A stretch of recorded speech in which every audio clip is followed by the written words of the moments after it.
Hi guys, and welcome to today's video. Today's video we're going to be talking about the problem with mobile photography. Now all the pictures you're seeing here were all taken by smartphones, and how can you achieve such pictures? Do the people who take such pictures come from the moon? Well, let's find out. The problem with mobile photography. Let's go.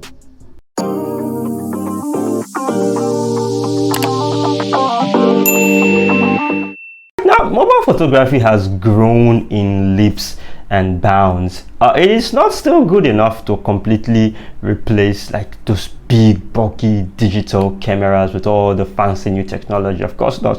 Smartphones are still actually kind of like in their infancy, and even the flagships, good as they are, as well prepared as they are, kind of still can't match like a fully fitted professional digital camera with all the fancy lenses and all that. They still can't.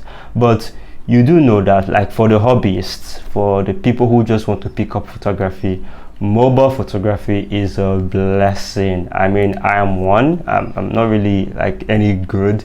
I take some decent pictures and that's that, and I'm still learning about it. There's still so much to learn, but there are certain issues with like lots of people who want to pick it up, and I keep seeing people like running into this brick wall of boom boom boom, and then they say mobile photography is hard, or that smartphones can't just do it, or what am I doing wrong? There's so many questions people are asking. Like, you could post a picture, very good one, on social media, and then tag it like so and so phone took this, and you see people just like they're under your comments and they're asking, hey bro, how did you do this? How did you achieve that? How was this done? And you're like, I did it with my phone and some smart editing. And, oh, I knew it. How do I do this? How do I get to this? And so many stuff to talk about. So let's look at some of the problems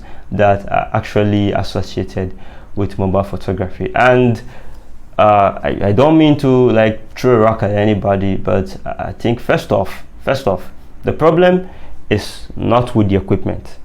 It is absolutely not with the equipment. That's going to take us to point number one anyway. Let's just get on from there. The problem sometimes, mostly, is with the photographers themselves. And I think if most people can actually see past their ego to understand that basic point, that it is not the camera, it is the photographer that takes the picture, and that will go a long way. Because I have seen people with Google Pixel phones, same phone that is taking magical pictures, like take blunders, like absolute blunders. There's really nothing that can be said about, like, there are no excuses. And I've seen people with like basic entry-level phones, like the entry level of the entry-level phones, 8 megapixels phones with no dedicated image signal processors, take decent shots that can be like neatly edited to look okay. So first problems first, the photographer needs to work on themselves. Two, a lack of basic know-how on how to handle cameras, so even something as simple as a smartphone cameras, and the unwillingness to actually put in the work. You see that lots of people feel they don't need to learn. It's just a smartphone, you can just pick it up and snap.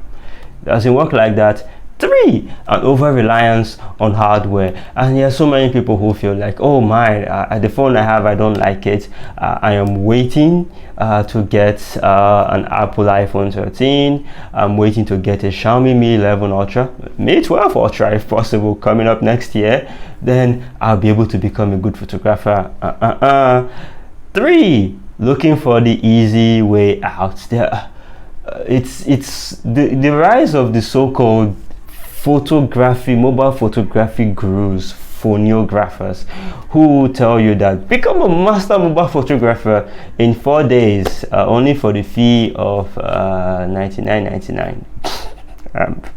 I'm copying American advertising now, but no, this is actually serious. Like, become an expert mobile photographer in 1 week, in 4 days, 2,000, 3,000 naira, 5,000 naira. Some people even charge as much as 10,000 naira if you're through in editing. It's I really don't know what to say about it. And then finally, an over reliance on editing. Some people feel that no matter how bad the pictures that they take, they can actually like smoothen it out with editing.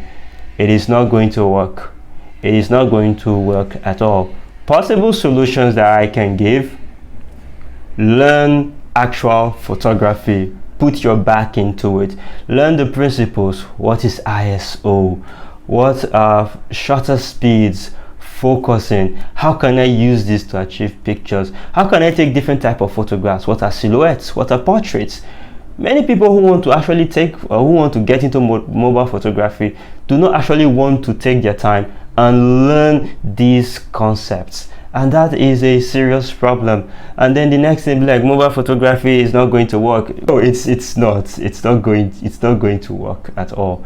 And then an over reliance on editing is not going to work. I keep telling people, it is the picture first. If you take a good picture, editing will enhance your picture. And if you learn how to take pictures even earlier, then you can get a good picture that editing can make way better. And I guess that's problem with mobile photography. I think that's it. It's actually, if people really want to get into it, they can.